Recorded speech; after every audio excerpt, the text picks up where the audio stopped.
இப்படியான சூழல்ல தான் அல்லாஹ்வுடைய தூதர் அவர்கள் 13 ஆண்டுகளுக்கு பிறகு ஹிஜ்ரத் செய்து மதீனா நகரத்துக்கு போனாங்க.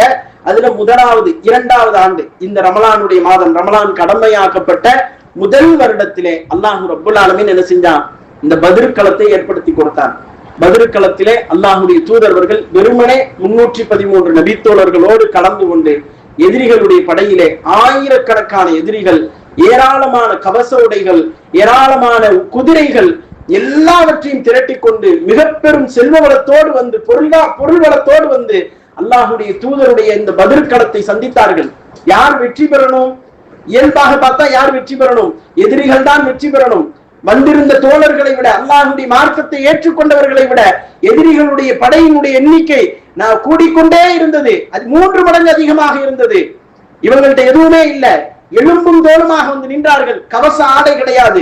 யாராவது அம்பை விட்டு தாக்குனா அவங்க டைரக்டா என்ன செய்யப்படுவாங்க? தாக்கப்படுவார்கள், கீழே விழுந்து மரணித்து விடுவார்கள். இப்படியான ஒரு சூழலை சந்தித்தார்கள். அந்த பத்ர் களத்துல அல்லாஹ் என்ன செஞ்சான் தெரியுமா? வானவர்களை இறக்கியவர்களுக்கு உதவி செய்தான். இதான் பெரிய பாக்கியம். ரமலான் மாதத்தினுடைய 17வது நாள் இது நடக்குது.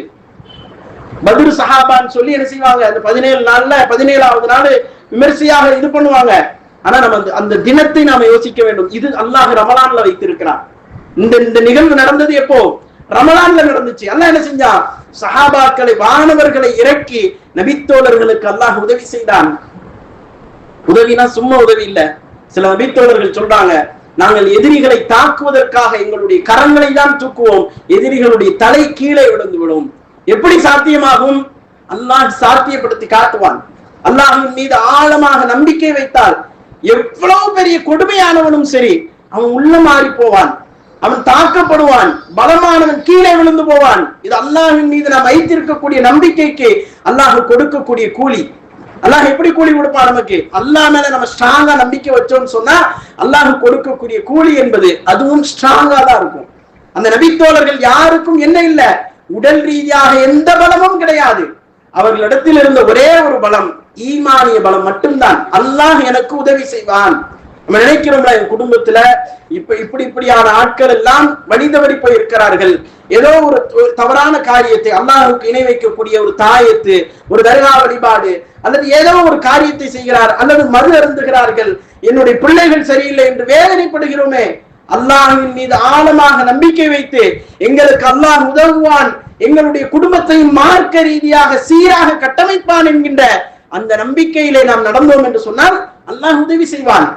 அல்லாஹ்வை குறித்து நீங்கள் என்ன நினைக்கிறீர்களோ அவ்வாறுதான் அல்லாஹ் நடந்து கொள்வான் என்று ரசூலுல்லாஹி ஸல்லல்லாஹு அலைஹி வஸல்லம் சொன்னாங்க. நீங்க அல்லாஹ்வை பற்றி என்ன நினைக்கிறீங்க? அல்லாஹ் எனக்கு உதவி செய்வான் என்று நீங்க நம்பிக்கை வைத்தால் அல்லாஹ் உதவி செய்வான். அல்லாஹ் நமக்கு இதுக்கு மேல அல்லாஹ் உதவி செய்வானா அப்படின்னு நீங்க நம்பிக்கை இழந்தால் அல்லாஹ் உதவி செய்ய மாட்டான்.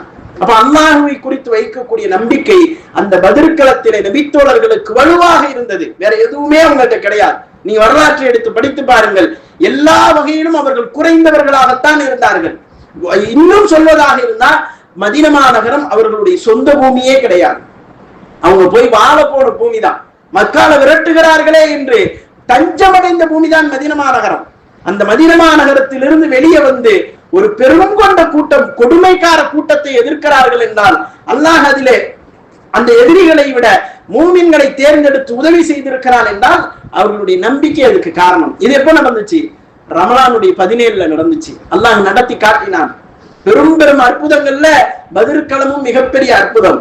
அல்லாஹ் ரப்புல் ஆலமீன் கொடுத்த மிகப்பெரிய ஒரு பாக்கியம் இந்த பத்ருடைய தினம் என்பது.